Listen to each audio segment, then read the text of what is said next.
Joined by Frankie Corrado to get the inside edge on the Habs. Frankie, you follow this team closely. You work a lot of their games for TSN. The odds on FanDuel say the Habs are 50-50 to make the playoffs. It's basically a pick'em right now. Is this where you thought they'd be, or have they underachieved a bit? They haven't underachieved. This is about where I thought the Montreal Canadiens would be, but that number more speaks to how close it is right now in the Atlantic Division and in the Eastern Conference. All these teams are plucking points off one another, so if you have a bad week, you're falling low in the conference. If you have a good week, lucky for you, you're going to be one of the top teams. It really has been a crazy season in the Eastern Conference, but the Montreal Canadiens have done a nice job through the significant injuries that they have to continue to accumulate points week after week, keep them right in that mix. The only problem is there hasn't been enough separation to indicate, okay, it's going to be better than a 50-50 chance. So that's about appropriate considering the way the Eastern Conference has kind of laid out this season. How do you think they approach the goaltending situation for the rest of the season? The team has an .878 save percentage. That's the fourth worst in the NHL. Just not sure there's any solutions out there for the Montreal Canadiens. You might have to make do with what you have. And the thing about Jakub Dobeš being in the net, his numbers are better than Samuel Montembeault. The team, the numbers would tell you, plays better defensively in front of him. And you look at who could be the replacement. Well, you kind of have to make do with what you have. If you go to the minors and you say, I'm ready for Kaapo Kähkönen or I'm ready for Jacob Fowler, well, that's not a move that improves your chances with the goaltenders that you have in net. So right now for the Montreal Canadiens, they're riding it out with who they have. And when the team wins or gets points with Dobeš in the net, it's a good thing because all it does is buy time for Samuel Montembeault to find some consistency in his game and eventually split the net and say, okay, that's the guy that we saw last season, really dial it in for the second half as Montreal made the playoffs.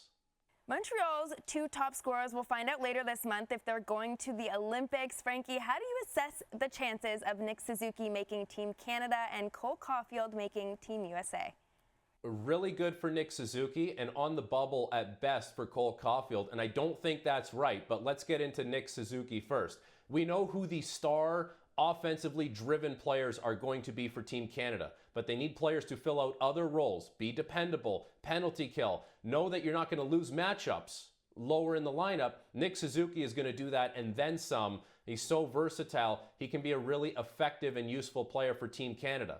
The Cole Caulfield one is interesting because he's scoring more than a lot of the top offensive talents that are going to be on the team for USA, but we know that Team USA likes to have big, burly players who can be versatile. Well, Caulfield is a really good, versatile player. He's expanded his playmaking. He's scoring way more at 5-on-5 than on the power play, but he just might not fit the mold of what they're currently looking for within that group. If I'm Team USA, I'm at least taking Cole Caulfield as my extra player and saying, you know what, if there's a moment where I think we need a goal and we can't find it, I'm willing to put him in the lineup. But if I don't take Cole Caulfield, I don't want to lose an important game by one goal because you know that you left a lot of firepower at home. Okay, before we let you go, I'm going to get you to play odds maker. Juraj Slafkovsky has been good lately. He's got 9 goals on the season. Where would you set his over-under for goals this season? He's going to have a career high this season, and I would say it's somewhere in the 25 to 27, 28 goal range. There's a couple things going well for him. Yes, when he plays on the top line with Nick Suzuki and Cole Caulfield, we know how effective that is. He's more of a puck retriever for those guys, but around the front of the net, he can certainly find some production at 5-on-5. The big thing, though, is the new look power play for Montreal with Ivan Demidov on the first unit plants Juraj Slafkovsky around the front of the net.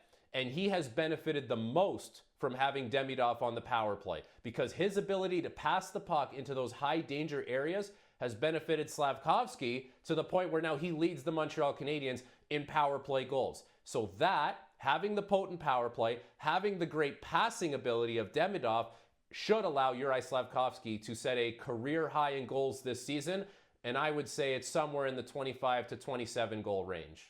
Slafkovsky looking good to pass his previous career high of 20 goals. Frankie, thanks so much for this.